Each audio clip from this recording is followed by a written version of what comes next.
Benar bahwa hari ini KPK melakukan kegiatan penyelidikan tertutup di wilayah Jawa Timur, di mana tim mengamankan sejumlah 16 orang, salah satunya adalah Bupati Tulungagung.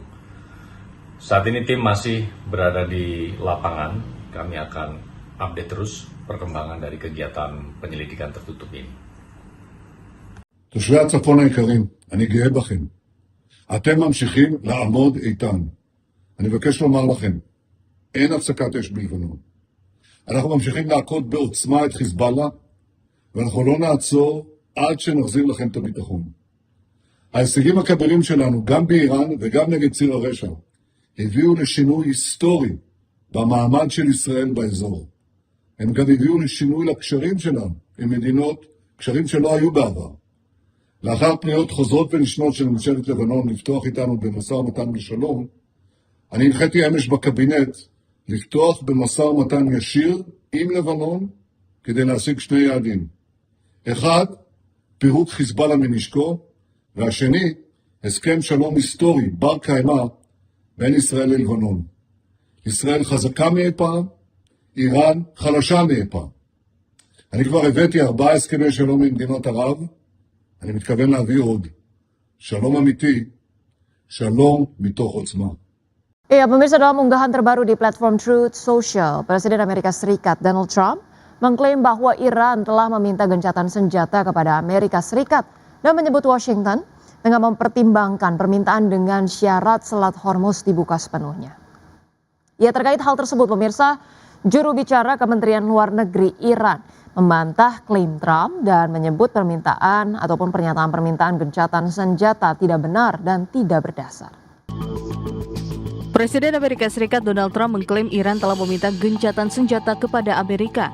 Namun, menurut Trump, Washington baru akan mempertimbangkan permintaan tersebut setelah Selat Hormuz kembali aman dan terbuka untuk lalu lintas internasional. Pernyataan itu disampaikan Trump melalui unggahan di Truth Social pada Rabu 1 April 2026. Dalam postingannya, Trump menyebut Presiden baru Iran yang lebih cerdas dan kurang radikal dibanding pendahulunya baru saja meminta gencatan senjata kepada Amerika Serikat.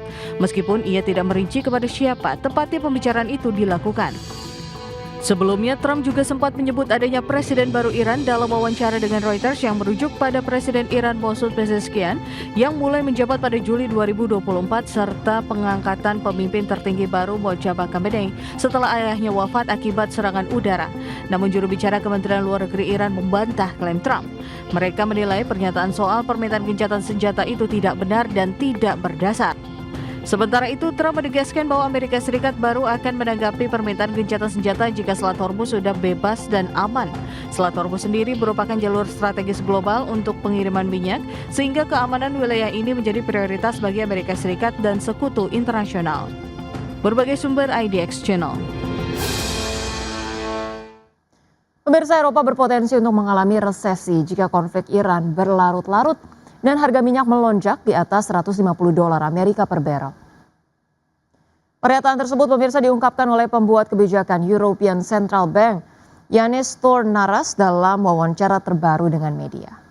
Adapun peringatan ini muncul di tengah meningkatnya kekhawatiran global terhadap dampak konflik Timur Tengah terhadap ekonomi dunia. Sementara itu, sebelumnya Bank of England menyebut perang Iran sebagai guncangan pasokan negatif yang signifikan bagi ekonomi global yang meningkatkan resiko terhadap stabilitas keuangan. Menurut Bank of England, kombinasi pertumbuhan yang melemah, inflasi yang meningkat, dan biaya pinjaman yang lebih tinggi dapat memicu tekanan bersamaan di berbagai sektor, mulai dari pasar, obligasi pemerintah, kemudian kredit swasta hingga valuasi saham teknologi Amerika Serikat. Adapun, pemirsa, sebagai catatan, sejak serangan Amerika Serikat dan Israel terhadap Iran pada 28 Februari lalu, gangguan di Selat Hormuz yang merupakan jalur utama sekitar 20% pasokan minyak dan gas dunia telah mendorong lonjakan harga energi secara global.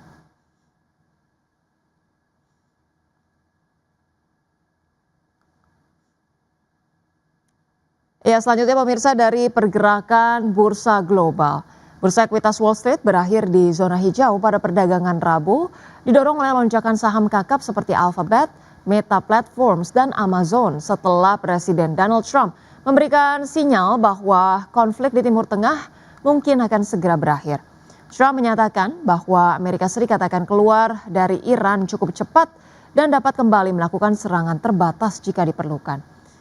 Pada penutupan perdagangan Rabu, pemirsa, indeks S&P 500 ditutup naik 0,72% ke level 7.579, indeks Nasdaq Composite melonjak 1,16% ke posisi 21.840 dan indeks Dow Jones Industrial Average meningkat 0,48% ke level 46.565.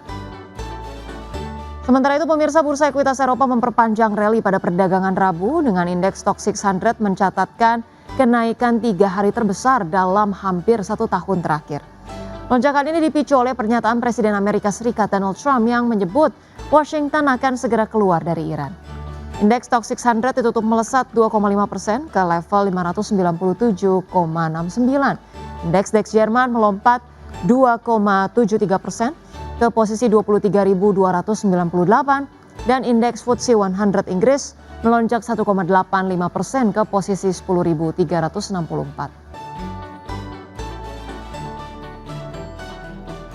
Terima kasih Anda masih bergabung sama kami. Pemirsa, PT Wismila Inti Makmur Tbk membukukan laba bersih tahun berjalan 2025 sebesar 419,21 miliar rupiah atau melonjak 40,35% secara tahunan. Ya, capaian positif tersebut selaras dengan tumbuhnya penjualan perseroan terutama di pasar domestik. Emiten rokok PT Wismila Inti Makmur Tbk membukukan laba bersih tahun berjalan 2025 sebesar 419,21 miliar rupiah.